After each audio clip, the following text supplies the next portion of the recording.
Earlier this month, 3 Venezuelan soldiers were shot near the Venezuelan border. This latest incident brings attention to the complicated problems that surround the more than 1,300-mile stretch of land that divide the two countries. These problems include Colombian paramilitaries inside of Venezuela, as well as the lucrative business that is the smuggling of Venezuelan subsidized goods into Colombia. The Venezuelan government of Nicolás Maduro has closed a major border crossing and declared a state of exception in order to root out criminal organizations in the area. The international media has attempted to brand Venezuela as being anti-Colombian, focusing on the deportation of around 1,000 undocumented Colombians from Venezuelan territory. Let's put this into context. Venezuela is home to more than 5 million Colombians, including over 200,000 recognized refugees, most of whom have fled poverty and state-sanctioned violence.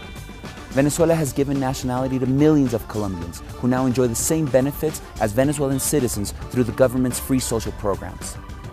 However, the influence of Colombian paramilitaries along the border is no secret. They are responsible for kidnapping, murders, and drug trafficking, and now have taken control of the smuggling of gasoline, food, and medicine that is looting the Venezuelan economy. During the previous decade, these groups flourished under the presidency of Álvaro Uribe Vélez in Colombia, a time when millions of Colombians fled the violence. All the more reason why it's astounding and even offensive that Uribe went to the border recently and accused the Venezuelans of acting against Colombians. There's simply no evidence that Venezuela is anti-Colombian. Its track record on helping migrants as well as helping the Colombian peace process shows just the opposite. The cleaning up of paramilitaries and other criminal gangs on the border is something that will benefit both countries now and in the future.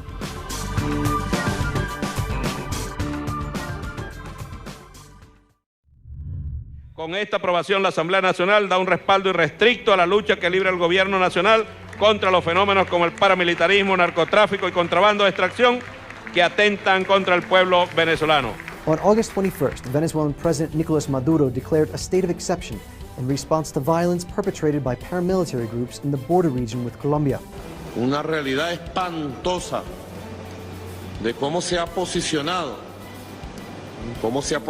el delito, la criminalidad, la economía criminal, el paramilitarismo en toda esta región de Venezuela.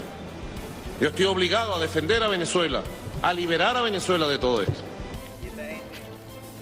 This is the first time a state of exception has been implemented since the approval of the 1999 Venezuelan Constitution.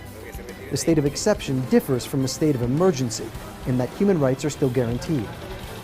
Unfortunately, many news organizations have erroneously conflated the two, either out of ignorance or an effort to smear the Venezuelan government.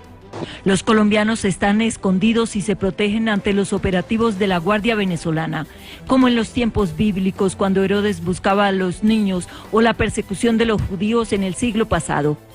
Venezuela is dealing with a serious threat posed by paramilitary groups that are not only disposed to using violence, as was evidenced by the recent attack on Venezuelan soldiers, but are involved in complex operations such as smuggling, extortion, and drug trafficking. The government also alleges that members of the political opposition are cooperating with the paramilitaries.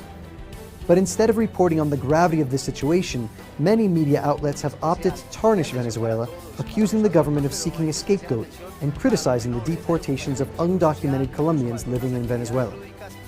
Corporate media has continued to criticize Venezuela for its shaky economy, yet the closure of the border with Colombia has revealed just how much of an impact the smuggling of cheap goods into Colombia has on shortages in Venezuela.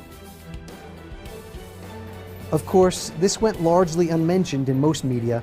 The term paramilitary failed to appear at all in many articles, though when it comes to coverage of Venezuela, deliberate omission and manipulation are par for the course. Speaking from Vietnam at the start of his visit to Asia, the Venezuelan president, Nicolás Maduro, also referred to the situation on the border where right-wing Colombian paramilitaries have taken control of the smuggling that is draining the Venezuelan economy and spreading violence in the region. Con Colombia lo que ha hecho crisis es la confrontación de dos modelos en términos prácticos. The crisis with Colombia is the result of a clash with two different models. We have tried to promote coexistence and respect, but just ask the Colombian people why thousands of them are leaving. The biggest human exodus in the Americas today, and maybe one of the worst in the world, is the exodus of the Colombian poor into Venezuela. This year alone, the number of Colombians coming to live in Venezuela, fleeing from war, poverty, and the paramilitaries, could reach 140,000.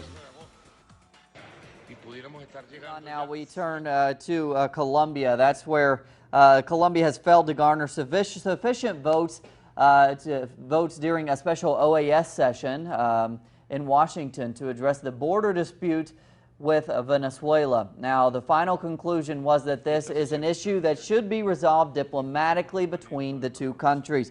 Venezuelan President Nicolas Maduro had ordered the closure of border crossings with Colombia on the ground that paramilitaries were operating in Venezuela, smuggling cheap food and gasoline across the border into Colombia for a very high profit.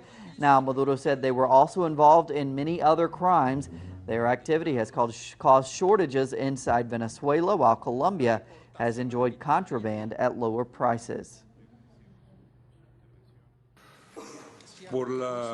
In all cases, accustomed as we are to resolve our differences through diplomacy, we insist on the invitation from the Venezuelan President Nicolas Maduro extended to Colombian President Juan Manuel Santos for a forum for them, and it's for them alone. Many in the international media have been harshly criticizing Venezuela's economy. They've been blaming the country's socialist policies for the shortages and long lines. Now, typically, the issues contributing to Venezuela's current economic woes have been ignored. Perhaps one of the most important reasons for the economic problems currently facing Venezuela is this: smuggling, the surreptitious and illegal export of goods. This is how it works. Venezuela has a highly subsidized and regulated food system that was put in place to ensure that absolutely no one goes hungry. That means that the food is extremely cheap and in some cases almost free. Take this bag of rice, for example. Here in Venezuela, this costs 26 bolívares. In neighboring Colombia, which has a free market economy, food there is very expensive for the average person. And this same bag of rice costs 500 bolívares across the border.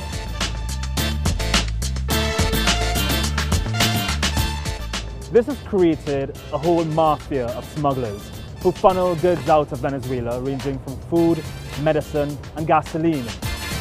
Now, these mafia work with and include Colombia's paramilitary organizations, creating a deadly mix of economic, political, and social problems for Venezuelans. But the government is fighting back. Security forces have been sent to the border regions to deal with the corruption that has allowed the smuggling to go on. Paramilitaries have been detained. Maduro's administration is soliciting the assistance of Colombia to put an end to the illegal activity and to bring stability back to the economy. And this is how the fight for Venezuela's economy must be fought, with the application of the rule of law, through international assistance, and through the respect to human rights.